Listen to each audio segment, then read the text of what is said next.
నమస్తే. నేను మీ అశ్విని కుమార్.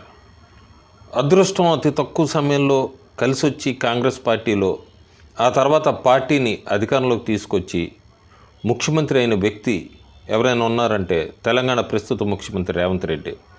6 నెలల సమయంలోనే టీపీసీసీ అధ్యక్షుడు అవటం, పార్టీని అధికారంలోకి తీసుకురాగలటం, ఆ తర్వాత ముఖ్యమంత్రి అవటం, ఇవన్నీ కూడా చకచకా నడిచినాయి. తెలంగాణలో 10 సంవత్సరాలు అధికారంలో ఉన్న బీఆర్ఎస్ పార్టీని ఓడించి పార్టీని అధికారంలో తీసుకురావటమే కాకుండా ముఖ్యమంత్రి కూడా అయ్యాడు రేవంత్ రెడ్డి.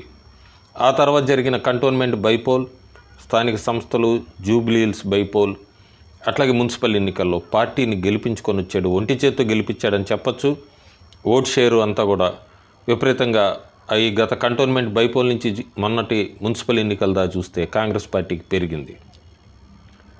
అడపాదడప అసమ్మతి రాగాలు గొంతు విప్పుతూనే ఉన్నాయి. పొంగులేటి శ్రీనివాసరెడ్డి, కోమటిరెడ్డి, రాజగోపాల్ రెడ్డి లాంటి వాళ్ళు మాట్లాడుతున్నా కూడా వాళ్ళందరినీ కంట్రోల్ చేసుకుంటూ హైకమాండ్ దగ్గర రాహుల్ గాంధీ, ప్రియాంక గాంధీ దగ్గర రేవంత్ రెడ్డి అనే ఒక స్టాంప్ అయితే వేయించుకోగలిగాడు తెలంగాణ ముఖ్యమంత్రి. చాలా కాంట్రవర్షియల్ డెసిషన్స్ ఉన్నాయి. హామీలు ఎక్కడ నెరవేర్చలేకపోతున్నాడు. రాష్ట్రం అప్పుల్లో ఉంది. అయినా కూడా వాటన్నిటి గురించి మాట్లాడకుండా గాంధీ విగ్రహానికి 5,000 కోట్లు ఖర్చు పెడతాం, లేదంటే గాంధీ ఫ్యామిలీకి 1000 కోట్లు అంటే మేము ఇవ్వగలం, తెలంగాణలో కాంగ్రెస్ క్యాడర్ అనుకుంటే అంటూ విమర్శలను పక్కబెట్టి తాను అనుకున్నది, తాను చేయాలనుకున్నది ముందుకెళ్తున్న వ్యక్తే రేవంత్ రెడ్డి. హైడ్రా లాంటి డెసిషన్స్ ఇవన్నీ కూడా ఖమ్మంలో బస్తీ వాసులతో కోల్చటము, అట్లా గాంధీ విగ్రహం కోసం అపార్ట్మెంట్ వాసులు గొడవలు చేసినా కూడా తను మాత్రం ముక్కుసూటిగానే వెళ్తున్నాడు. ఎందుకంటే తనకు ధైర్యం. ఒక పక్క తెలంగాణలో తెలుగుదేశం పార్టీ క్యాడర్ అంతా కూడా తన వైపే ఉంది. ఒక పక్క చంద్రబాబు నాయుడు తన గురువు అంటే ఒకసారి ఊ అంటాడు, ఒకసారి తిడతాడు. అట్లాగే వైఎస్ రాజశేఖర రెడ్డికి తనంటే ఎంతో అభిమానం అంటూ కూడా కాంగ్రెస్ పార్టీని ఉద్దేశించి మాట్లాడుతూ ఉంటాడు. అటు వైఎస్ రాజశేఖర రెడ్డి అభిమానుల్ని, ఇటు తెలుగుదేశం చంద్రబాబు నాయుడికి సంబంధించిన అభిమానుల్ని, వీళ్ళందరినీ కూడా కలుపుకుంటూ వెళ్తున్నాడు. ఎక్కడ అవకాశం ఇవ్వట్ల. అట్లాగే ఎన్నికలు వచ్చినప్పుడు ముస్లిమ్స్ని దగ్గర తీసుకుంటాడు. అవసరమైతే నేను రేవంత్ ఉద్దీన్ అంటాడు. కాంగ్రెస్ అంటేనే ముస్లిం అంటే కాంగ్రెస్ అని బహిరంగంగానే మాట్లాడతాడు. మిగతా సమయాల్లో హిందువుల గురించి మాట్లాడతాడు. ఆ రకంగా కూడా చాలా తెలివిగా అటు ముస్లిం ఓటు బ్యాంకును కూడా తన వైపు మలుచుకుంటున్నాడు రేవంత్ రెడ్డి. కాకపోతే నిజంగానే రేవంత్ రెడ్డికి ప్రస్తుతం అంత అనుకూలంగా ఉందా? రాబోయే గ్రేటర్ హైదరాబాద్ ఎన్నికలు ఉన్నాయి. అట్లాగే మంత్రివర్గ విస్తరణ కూడా అంటున్నారు. కత్తిమీద సాము లాంటిది. రాజ్యసభ నుంచి కూడా తెలంగాణకి 2 స్థానాలు ఖాళీ అవ్వబోతున్నాయి. రెండిట్లో ఎవరికి ఇస్తారు ఏంటి? చాలామంది ఆశావాహులు ఉన్నారు. వీళ్ళందరినీ దాటుకుంటూ వెళ్ళాలి. కేరళ ఎన్నికలకి ఫండ్స్ పంపించాలి. అట్లాగే తెలంగాణలో అభివృద్ధి కూడా కొద్దిగా ఫండ్స్ రిలీజ్ చేయాలి. ప్రస్తుతం రూరల్ ఏరియాస్లో ఎట్లా ఉంది, అర్బన్లో ఎట్లా ఉంది? అర్బన్లో మనం చూస్తే ఇప్పటికే గ్రేటర్ హైదరాబాద్లో చాలా వీడియోస్ సర్క్యులేట్ అవుతున్నాయి. దోమల బెడద, traffic jam, drainage systems, hitech సిటీకి వెళ్ళే వాళ్ళందరూ కూడా శేర్లింగంపల్లి ఇటు నుంచి వెళ్ళే వాళ్ళంతా కూడా వీడియోస్ పోస్ట్ చేస్తున్నారు.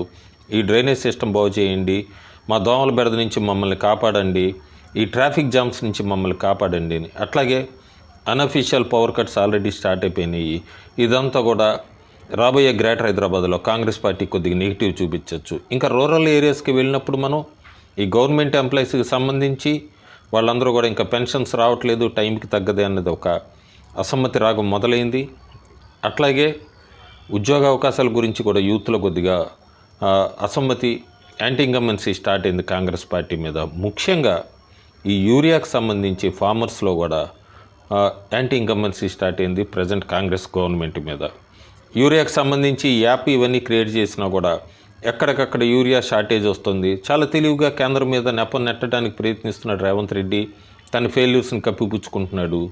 అయినా కూడా రూరల్ ఏరియాస్లో కూడా ఫార్మర్స్లో ఈ యాంటీ ఇన్కంబెన్సీ అనేది మొదలైంది. ఇంకా శాంతి భద్రతల విషయానికి వచ్చినప్పుడు ఎక్కడా కూడా కాంగ్రెస్ పార్టీ, ముఖ్యంగా రేవంత్ రెడ్డి ఎవరిని నోరు మెదపనీయట్లేదు. ఏమన్నా కూడా ఫైల్లోకి తీసుకొచ్చినప్పుడు అక్కడ ఇట్లా జరిగింది, లా అండ్ ఆర్డర్ ప్రాబ్లం అన్నా కూడా ఆయన ఎక్కడా కూడా వెనకడుగు వేయకుండా తను అనుకున్నది ఏంటి, ఇంకా 3 ఏళ్ళు సమయం ఉంది కదా, ఆఖరి 6 నెలలు చాలు నాకు, నేను మళ్ళీ పార్టీని అధికారంలోకి తీసుకురాగలను అంటూ కూడా ధైర్యంగా సహచరులకు చెప్పుకొస్తున్నాడు క్యాబినెట్ మీటింగ్లో. ఇంకో 2 కీన్ పాయింట్స్ కూడా ఆయన చాలా తెలివిగా మాట్లాడుతున్నాడు. ఒకటి, ఇంకో 10 సంవత్సరాలు కాంగ్రెస్ పార్టీ అధికారంలో ఉంటుంది, నేనే రాజు నేనే మంత్రి అంటున్నాడు. అట్లాగే 2029లో జమిలీ ఎన్నికలు వస్తాయంటూ కూడా డైవర్ట్ చేయడానికి ప్రయత్నిస్తున్నాడు ఆయన. సో అక్కడ 2 సిగ్నల్స్ పంపిస్తున్నాడు తెలంగాణ ప్రజలకు. ఒకటి, 10 సంవత్సరాలు కాంగ్రెస్ పార్టీ ఉంటుంది, నేనే ముఖ్యమంత్రిగా ఉంటాను, కాబట్టి మాకే ఓటేయాలి మీరు, ఇంకో పార్టీ ఆల్టర్ లేదంటున్నాడు. అట్లాగే వాళ్ళ కాంగ్రెస్ కార్యకర్తలకు వీళ్ళందరికీ కూడా 2029 దాకా ఎన్నికలు ఉండవు అంటూ కూడా, ప్రతిపక్షాలకి బీఆర్ఎస్ అట్లాగే బీజేపీకి కూడా 2029 దాకా ఎన్నికలు ఉండవు, మీరు ఎప్పటి నుంచే తొందరపడతారు ఏంటి అనేది కూడా ఒక సిగ్నల్ పంపిస్తున్నాడు రేవంత్ రెడ్డి. చాలా వరకు చాలా చోట్ల మనం చూస్తే కనుక బీజేపీ ఇప్పటిదాకా కూడా ఎక్కడ రూలింగ్ పార్టీ మీద ఎక్కడ ఉద్యమాలు మొదలు పెట్టలేదు, ప్రస్తుతం రంగంలో దిగింది. చాలామందికి అపోహ కూడా బీజేపీ లోపాయికారిగా కాంగ్రెస్కి మద్దతు తెలుపుతుంది అన్నది ఒకటి తెర మీదకి తీసుకొని వచ్చారు. ఈ మధ్య కొంతకాలంగా కొంతమంది బీజేపీ బీఆర్ఎస్ కలుస్తోందని, దానికి Andhra Pradesh deputy CM Pawan Kalyan mediation చేస్తున్నాడు అన్నది కూడా ఒక స్పెక్యులేషన్ అయితే తీసుకొచ్చారు. ఈ వార్తలు పూర్తిగా ఖండించవచ్చు. ఎక్కడా కూడా ఇది ఒక స్పెక్యులేషన్ మాత్రమే. పవన్ కళ్యాణ్ బీజేపీకి బీఆర్ఎస్కి మధ్యవర్తిత్వం చేస్తున్నాడు అన్నది కేవలం అపోహే. ఇంకొకటి కూడా, బీఆర్ఎస్ బీజేపీ కలుస్తుందన్నది ప్రస్తుతానికైతే ఇవంతా కూడా క్యాడర్లో అయితే వాళ్ళిద్దరూ కలవాలని ఉంది. ఎందుకంటే కాంగ్రెస్ ఎంఐఎం కమ్యూనిస్ట్ పార్టీలను ఓడించాలంటే బీఆర్ఎస్కి సింగిల్గా సరిపోదు, బీజేపీకి సింగిల్గా సరిపోదు, వీళ్ళిద్దరూ కలిస్తేనే ఢీ కొట్టగలరు అన్నది కింద క్యాడర్లో ఉంది. కానీ నాయకుల్లో కానీ లేదా ఢిల్లీలో బీజేపీకి సంబంధించి అగ్రనాయకత్వంలో ఎక్కడా కూడా ఇలాంటి ఆలోచన ప్రస్తుతానికైతే లేదు. ఇవన్నీ కూడా స్పెక్యులేషన్స్ ఎవరికి వాళ్ళకి తీసుకొని వస్తున్నాడు. ఎప్పటి వరకు ఈ స్పెక్యులేషన్ ఇట్లా నడుస్తూ ఉంటుందో రేవంత్ రెడ్డికి ఎదురు లేదని చెప్పచ్చు. రేవంత్ రెడ్డి తాను అనుకున్నది సాధించుకుంటూ ముందుకెళ్ళిపోతాడు. తన మనసులో ఒకటే ఉంది, వైఎస్ఆర్ లాగా స్ట్రాంగ్గా నిలబడాలి, 10 సంవత్సరాలు అధికారంలో ఉండాలి, కాంగ్రెస్ ఉంది, టీడీపీ ఉంది, బీఆర్ఎస్ ఉంది, మళ్ళీ నా ఆధ్వర్యంలో కాంగ్రెస్ పార్టీ ఎందుకు ఉండకూడదు అనే ఆలోచన అయితే రేవంత్ రెడ్డిలో స్పష్టంగా కనబడుతోంది. మనం చెప్పినట్టుగా గ్రేటర్ హైదరాబాద్ ప్రస్తుతం 3 కార్పొరేషన్ల కింద విడగొట్టారు. ఎంఐఎంకి అట్లాగే కాంగ్రెస్కి ఈ రెండిటికి ఎక్కువ చోట్ల గెలిచే అవకాశాలు ఉండి 3 కార్పొరేషన్లు కైవసం చేసుకోవాలనే ఒక తెలివిగా రేవంత్ రెడ్డి ముందుకు అడుగులు వేస్తున్నాడు. దీనికి సంబంధించి కోర్టులో కేసులు పెండింగ్ ఉన్నాయి, వాదనలు జరుగుతున్నాయి ఈ 3 కార్పొరేషన్లకి సంబంధించి. అట్లాగే ప్రస్తుతం ఇప్పుడే స్టార్ట్ అయింది బీజేపీ. బండి సంజయ్ రంగంలోకి దిగాడు గ్రేటర్ హైదరాబాద్ను ఉద్దేశించి. ఆయన వార్ మొదలు పెడుతున్నాం అన్నాడు. అట్లాగే నిజామాబాద్ ఎంపీ అరవింద్ కూడా, అట్లాగే హైదరాబాద్ ఈ గోషమాల్కి సంబంధించి రాజాసింగ్, కిషన్ రెడ్డి వీళ్ళందరూ ఇప్పుడే గళం విప్పుతున్నారు అధికార పార్టీకి సంబంధించి, అధికార పార్టీ ఫెయిల్యూర్స్ గురించి, అట్లాగే తెలంగాణ కేంద్ర ప్రభుత్వం ఇచ్చిన నిధులు, డెవలప్మెంట్ గురించి.